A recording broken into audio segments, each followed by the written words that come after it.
invite you to come and share more stories of melody. And I think a feast downstairs waiting. Feel free to bring food upstairs if there's not enough. I'm pretty sure there's not enough seating downstairs. So wherever you can find a place to eat and share. The playroom, there's toys, there's squishies, there's things that Melody loved to have people play with out there. You're invited to play, to eat, and to share. Go in peace.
For my cousin, I have to say hi to.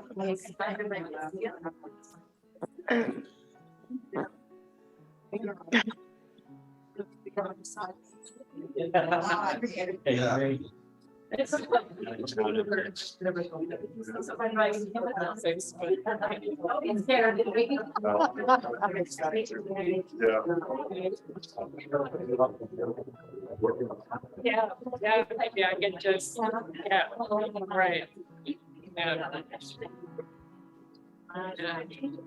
Do you folks want to see the tables that Ello prepared? Try to. Yes, please. Here you go.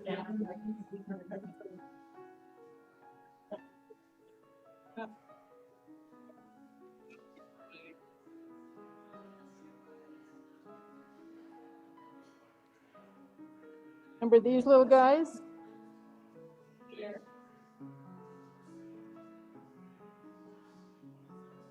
This guy?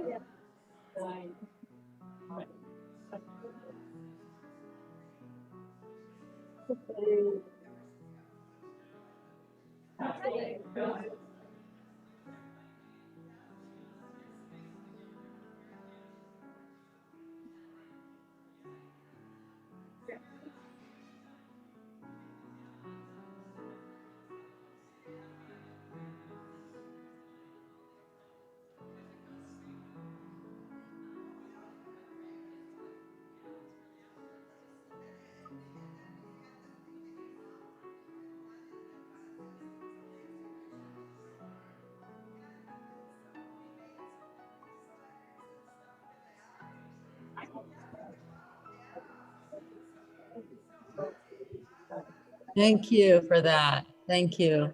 Does anybody want me to take this computer someplace or talk to anybody? Downstairs where they're eating? It's okay. Okay. Yeah, this is Karen Terry. I'm going to sign off, Luce, but thanks for making the Zoom available. Yeah, isn't it great? Yeah. Yes, Thank you. really appreciate it. Take care. Thank you. Take care.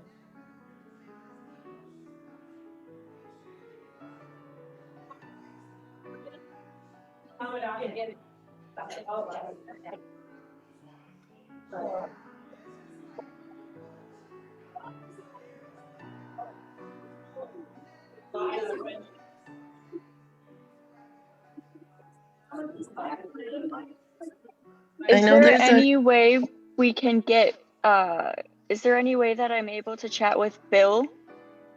Bill. You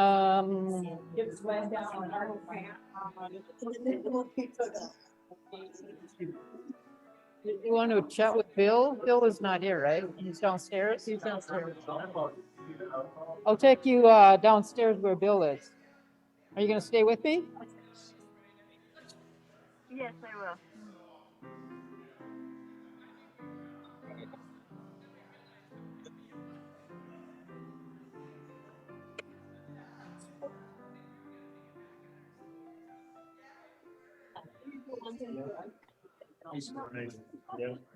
Still hearing the stories. Know this person? I'll talk to you with him. Hi, Bill, it's Hannah. Oh, hello. How's it going? Hello.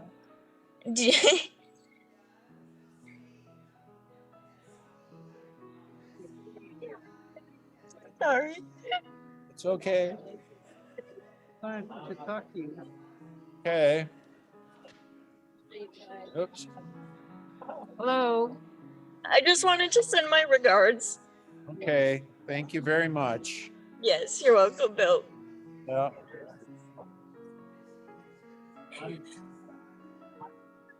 Thank you.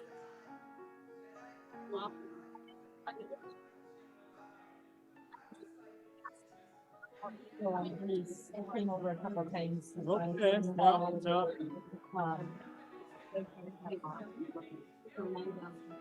Bye. I'm going to say bye now. Take care.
But I've also been paid in,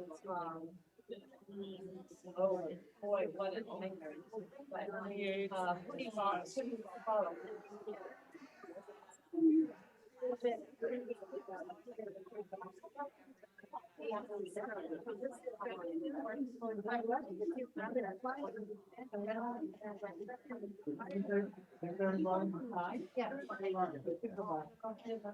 I think that's all. Did we cut it line?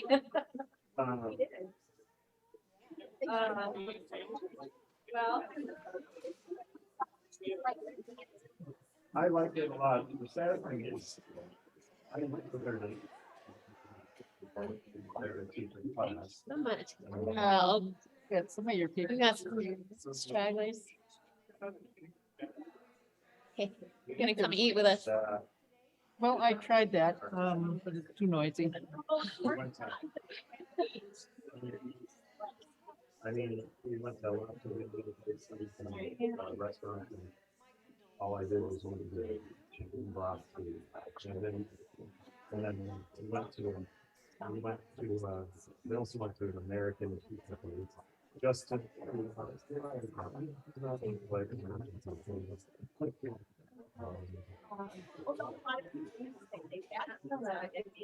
yeah.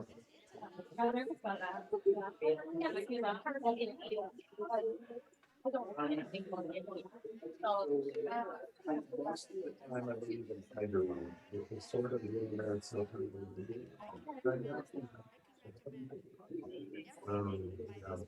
but then later I huge appreciation. I like it a lot, especially and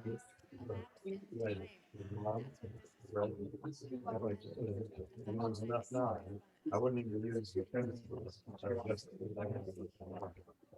Which is why I ended up writing a lot of them.